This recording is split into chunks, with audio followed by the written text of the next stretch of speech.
Hello, Африка! Ето виждате зад мен една камила, а ние се намираме на плажа в Африка. Вече сме в Тунис.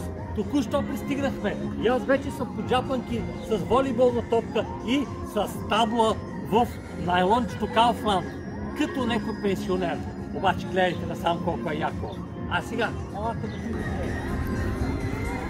Направо супер екзотично. В София вали, а тук е жега.